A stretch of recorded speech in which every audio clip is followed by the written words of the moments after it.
Video பார்க்கும்போது கீழ வர கமெண்ட்ஸ படிக்க யாருக்கெல்லாம் பிடிக்கும்? பிக் பாஸ் ப்ரோமோல வர கமெண்ட்ஸ் என்னன்னு பார்ப்போமா? வாங்க. இந்த கமெண்ட்ஸ்ல அமித், பிக்கல்ஸ் போன்றவர்கள் பிபி ஹவுஸுக்கு வராமல் இருந்திருக்கலாம். ரொம்ப அப்பாவியாங்க இருக்காங்க. அவர்களுக்கு இந்த வீடு சரிப்படாது. ஆமாங்க. அது வேணா கரெக்ட் தான். இவங்களுக்கும் அவங்களுக்கும் செட் ஆகாத மாரி தான் எனக்கும் ஃபீல் ஆச்சு. அடுத்த கமெண்ட்ஸ் என்னன்னு பார்க்கலாமா? இந்த கமெண்ட்ல வைல்ட் கார்ட் என்ட்ரிக்கு அப்புறம் கனி, கெமி, அரோரா எங்க இருக்காங்கன்னே தெரியல அப்படின்னு சொல்றாங்க. கரெக்ட்டா அரோரா சுத்தமா தெரியல. கெமி கூட கொஞ்சம் நடுவுல தெரியுறாங்க. நேத்து எபிசோட்ல கூட கனி கூட வந்து ஏதோ கொஞ்சம் பேசிட்டு போனாங்க. ஆனா அரோரா எனக்கு தெரிஞ்சு சுத்தமா தெரியவே கிடையாது. உங்களுக்கு எப்படின்னு மறக்காம கீழ கமெண்ட்ல சொல்லுங்க. நம்ம அடுத்த கமெண்ட் என்னன்னு படிக்கலாமா? இந்த கமெண்ட்ல எஃப்ஜேக்கு பாலாஜி முருகதாஸ்ன்னு நினைப்பு. யார் அந்த பாலாஜி முருகதாஸ் தெரியல. அடுத்த கமெண்ட் படிக்கலாம்.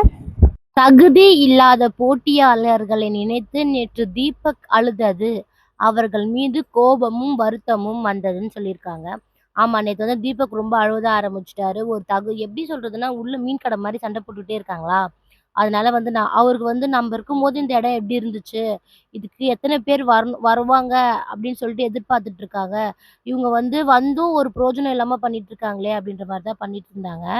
அடுத்த கமெண்ட் பார்க்கலாம். பிரவீன் திவாகர் பார்வதியை பிரிக்க பார்க்கிறார். கவனித்தீர்களா? அப்படின்னு.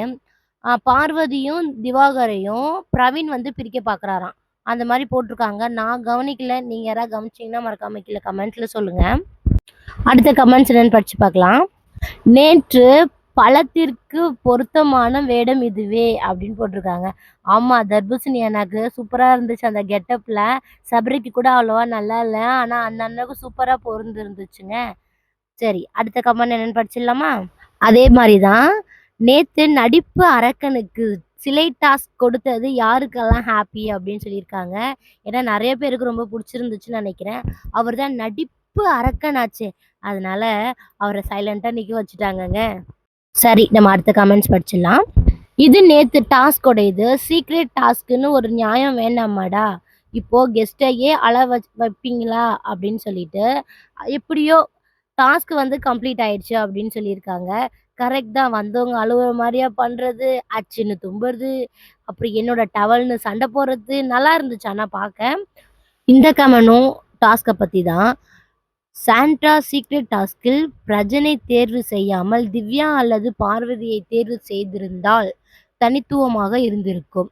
பிரஜனை தேர்வு செய்து கணவன் மனைவிக்காக விளையாட விரும்புகிறார் என்று தோன்றுகிறது. ஆமா, அவங்க வீட்டுக்காரர் எப்படி அவங்க விட்டு தருவாங்க?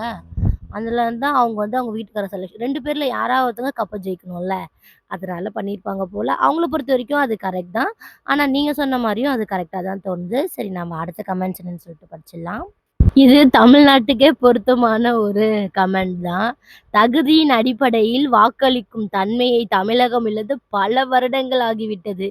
அது நமது சாபக்கேடு அப்படின்னு சொல்லிட்டு கரெக்ட்டா தான் சொல்றாங்க. பொறுத்திருந்து பார்க்கலாம்.